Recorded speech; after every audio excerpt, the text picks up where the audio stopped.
Yo, welcome back everybody to a brand new video here on the second channel, and today we're going to be looking at 6 of the best rogue decks you can play right now. These decks may not be the most popular or most expected decks to play, but they are decks that I think definitely have the potential to catch people off guard and are pretty underrated compared to most of the normal top decks in the format. I got a lot of these decks from NEIC and also from online tournament results, so they definitely have some results to back them up. And I'm really excited to look at these rogue decks and kind of talk about why they're good right now. And if you have any League Cups or challenges coming up, some of these rogue decks could be for you. Now, before we do get in the video, if y'all are new here to the second channel, make sure to subscribe down below. We are on the road to 16K subs now. And if you go on to the video, leave a like. What is your favorite rogue deck right now? Let me know down below. And let's get into the best rogue decks. All right, starting things off, we have Turbo Roaring Moon. I think this deck is really underrated right now in our current format and kind of stands out to me as one of the most underlooked turbo big basic decks. A lot of people look at the big basic archetypes like Raging Bolt or Miraidon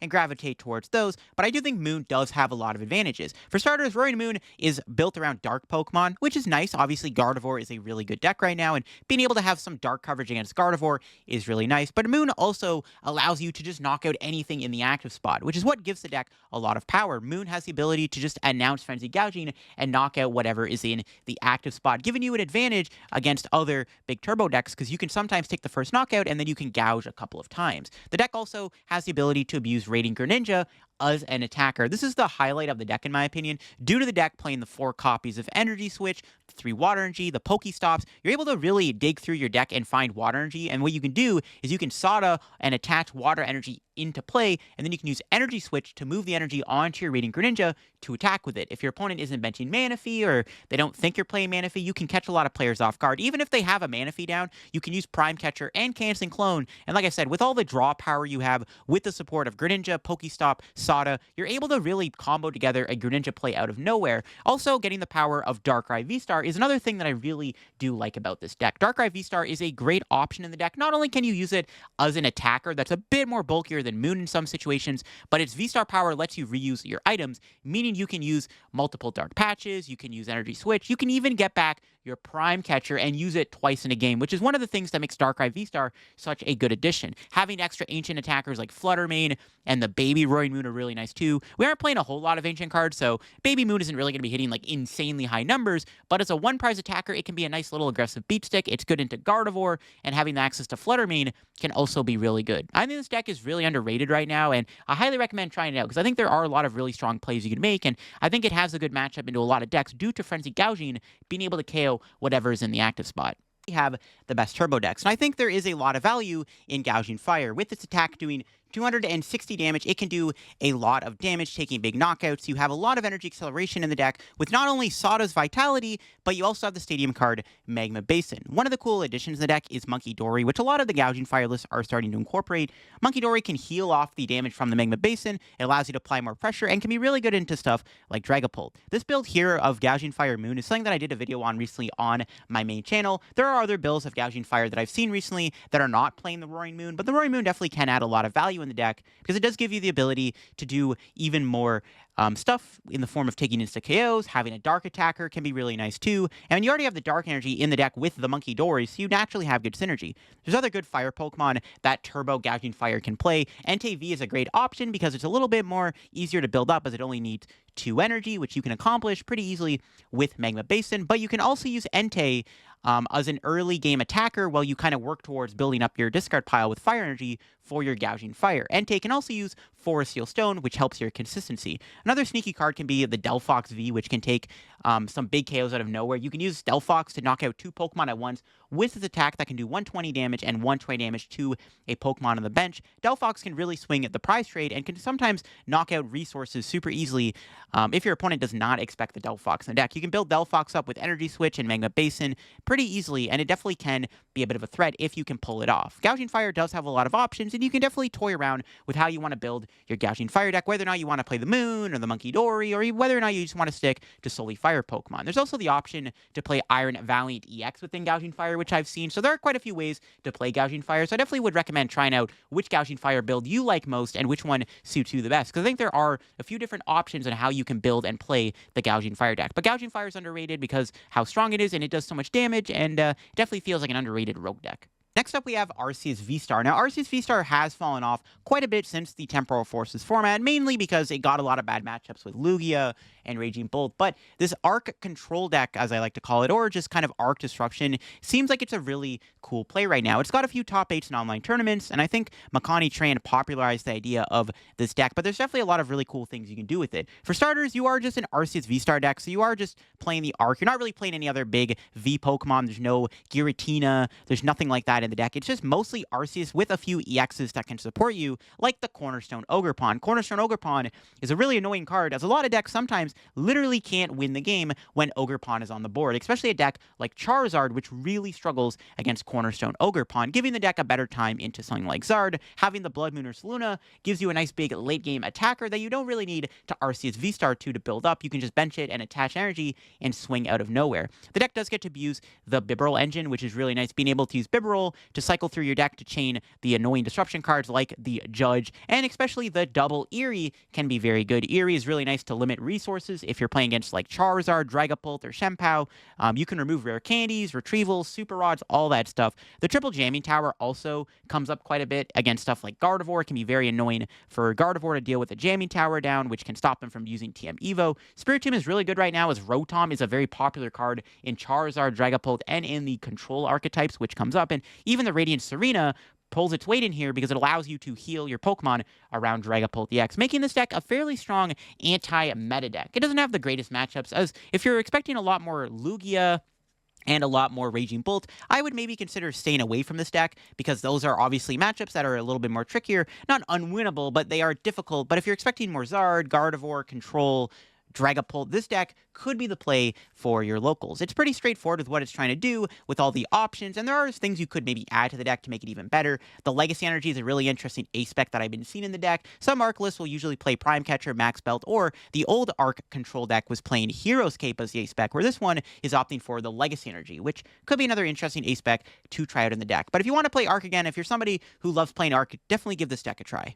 Next up is another interesting anti-meta deck, and that is Quad Iron Thorns EX. Now, this deck literally just plays Iron Thorns, nothing else. There's no other Pokemon, no Miraidon, no Iron Hands, just Iron Thorns, and because of it, its ability allows you to shut off all Pokemon in play with the rule box when it's in the active spot. So if Iron Thorns is literally the only Pokemon in your deck, it's always going to be in play, meaning that your opponent will never get to use their rule box abilities, shutting off Pidgeot, Greninja, Lugia, Lumineon, just to name a few. And there's definitely a lot of really interesting plays you can do with the deck due to the disruption elements it has access to, with Crushing Hammer and Judge being really, really strong. I've even seen some quad Thornless play Eerie and Giovanni's Charisma to remove even more resources from your opponent. This is Ross Cawthon's list he used to get day 2 at NEIC, and I think Quad Thorn's definitely a really funny deck. If you actually expect a lot of Lugia to be at your locals or whatever, I definitely recommend playing this deck. This deck quite literally just beats Lugia. It literally cannot lose to Lugia. Like, you would actually have to have the worst starting hand of all time for like 5 turns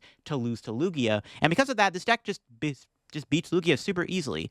The Lost City is really cool because it does help against Gardevoir. Gardevoir can use both Klefki and Flutter Mane against you, which will allow them to use Gardevoir's ability because they're shutting off your Iron Thorns. But when you play 4 Lost City, you're always going to be removing those Pokemon from play, making it really hard for the opponent to play the game with the Lost Cities in play. Canceling Clone is necessary in the deck, as if you play against a stall or control deck, you need to be able to deal with a couple of Mimikyus, and some Guardiolists are also now starting to play Mimikyu, so a couple Canceling Clone is probably recommended over just the one copy. I think 2 Canceling Clone might be the way to go. But the deck is pretty fun to play, the Legacy Energy being the best ace spec. It allows you to effectively make your opponent have to deal with 4 Iron Thorns, meaning that with the Legacy Energy on, they can take out 2 Thorns, and they try to take out the 3rd Thorns. With the Legacy Energy on, they only get 1 prize, meaning that in order for your opponent to win the game, they do need to take out all 4 Iron Thorns, which can be very difficult to do when they don't have abilities, and when they're constantly getting disrupted by Judge, Iono, Hammer, and even getting their resources removed with Lost City. It's a very interesting archetype that might not look very good at first, and definitely can be a pile, because it doesn't have a draw engine or anything. You're relying literally on your heavy supporter count to carry you, but the deck can be very hard to play against, because a lot of the time you can't play the game if your deck relies a little too heavily on abilities. Next up is Gholdengo. Gholdengo always seems to exist in the format, but never really has insane success. But I do think Gholdengo is definitely a very underrated rogue deck right now. The power of the deck is that Gholdengo has its own built-in draw engine and can one KO anything in the active spot with Make It Rain. Another cool addition of the deck is much like the Roaring Moon deck we looked at earlier in the video, it gets to abuse Radiant Greninja as one of its main attackers, which in my opinion is what makes the deck so strong. Being able to utilize Radiant Greninja really does put this deck on another level because you get to use Palkia V-Star. Palkia V-Star not only is a really good early game attacker, because a lot of the time with Gholdengo, you need to work towards the big Make It Rain plays, and in order to do that, you probably need to sit behind a Palkia and put on some pressure with Subspace well, but it also opens up the door for Radiant Greninja to be a really good attacker. If you're expecting a lot of decks that have bad Gholdengo matchups like Charizard, Dragapult, or even something like Lugia can be pretty decent thanks to Radiant Greninja and Palkia being somewhat effective in that matchup, you also get to play the Spiritomb. I think the Spiritomb is really good in Gholdengo because you're not really worried about Spiritomb shutting you off. It's just really good against decks that rely on Rotom. It really helps your control matchup and can be very useful to have that out to stopping your opponent in the form of Spiritomb. Gholdengo can be a lot of fun to play. You can draw so many cards in a single turn, and you get to just knock everything out in the active spot with the help of Make It Rain and superior energy retrieval. Like I said, it's another deck that is kind of turbo-based. You got the Pokestop, the Radiant Greninja, and the Palkia, allowing you to use that Prime Catcher and Canceling Clone quite effectively, which is what gives the deck extra legs. I've seen Gholdengo lists not use Palkia Greninja, and while I don't think they're bad, I think that the Palkia Greninja just gives you so many more options in a match and gives you more power to work with because it lets you use Greninja early on, which sometimes the opponent doesn't bench Manaphy, and you can punish them by using a surprise Radiant Greninja while you work towards building up your energy for big Gholdengo knockouts in the later half of the game. Trust me, it's not hard to pull off Canceling Clone Prime Catcher with Pokestop, Cypher Maniac, and Coin Bonus. But yeah, definitely give Gholdengo a try if you haven't already. It's a lot of fun to play. It's one of the most satisfying decks in the format because of how much draw power it has. And if you haven't played it yet, well, what are you doing? You definitely got to try out Gholdengo. All right, lastly, we have Froslass Munkidori, which is a really funny troll control deck right now that actually has been getting some legs. And of course, Froslass's ability is really, really powerful because it puts 1 damage counter on each Pokemon in play with an ability. So of course, if you have a bunch of Froslass out and your opponent's deck relies on abilities to play the game, well, Froslass does get to punish you for doing so. But there's also other sneaky cards in the deck. The Munkidori is a good card because you can not only heal the damage your ability Pokemon take, because it lets you basically apply extra damage on their board. There are some other sneaky cards in the deck, like the Mawile. Mawile can be really annoying to deal with because it can Tempting Trap and trap stuff in the active spot, especially if your opponent's playing very cautiously around the Froslass. They can get uber punished by getting Mawiled, and while they're getting Mawile trapped and they can't move out of the active spot, the Froslass is applying a ton of damage to their bench. Also, the Noivern is really good against stuff like Raging Bolt, which can be a tough matchup for a deck like Froslass Munkidori, but when you do have the Noivern, you can use Covert Flight to make it immune to basic Pokemon, making it really tough for a deck like Raging Bolt to deal with your setup. The late game Ursaluna is really good too, because once your opponent has kind of been diminished of their resources, or maybe if they're playing a little bit too conservatively against Froslass, which a lot of the time I find the opponent does tend to play a little bit more passively against Froslass because they don't want to walk into any obvious plays by overbenching abilities, so Ursaluna can really punish them by knocking out some of their big Pokemon with that late game Ursaluna play. The Elekid's kind of cool too, being able to snipe something for 30 does go hand in hand with Froslass and Munkidori. This build did get top 16 at the Malaysia Championships recently, but it's been getting some groundswell in online tournaments and even see some play on the ladder. If you're in the mood for more of a troll-style deck with Froslass, definitely give the deck a try. It's a fun one to play. It has a lot of different plays and lines available to it and a lot of different sneaky things it can do. You can even add other tech cards in the deck if you really want to make the deck a little bit better with how you want to approach each matchup, because I do think that Froslass seems like a pretty fun control deck to try out. So definitely give Froslass a try if you haven't already. And there you have it, folks. Those are 6 of the best rogue decks that you can play right now. I think these decks, honestly, are pretty solid right now and can keep up with some of the big decks in the format. Some of these decks might not even be that bad with Shrouded Fable coming out. Some of them may stay the same with the next set. So if you're worried about the next set coming out ruining some of these decks' potential, I would say that's not really a cause for concern, because I think some of these decks kind of just stay the same with the release of Shrouded Fable and are still pretty solid in the format regardless. But they're a lot of fun to play, and some of them might be a little bit more on the troll side of things, but nonetheless, they're fun to play, and they can do a lot of fun things. Like I said, I definitely recommend trying out these rogue decks if you haven't already. If you enjoyed the video here on the second channel, make sure to leave a like on the video, and yeah, subscribe down below if you're new. We're on the road to 16,000 subs, and I'll catch you on the video here on the second channel very soon. Bye-bye.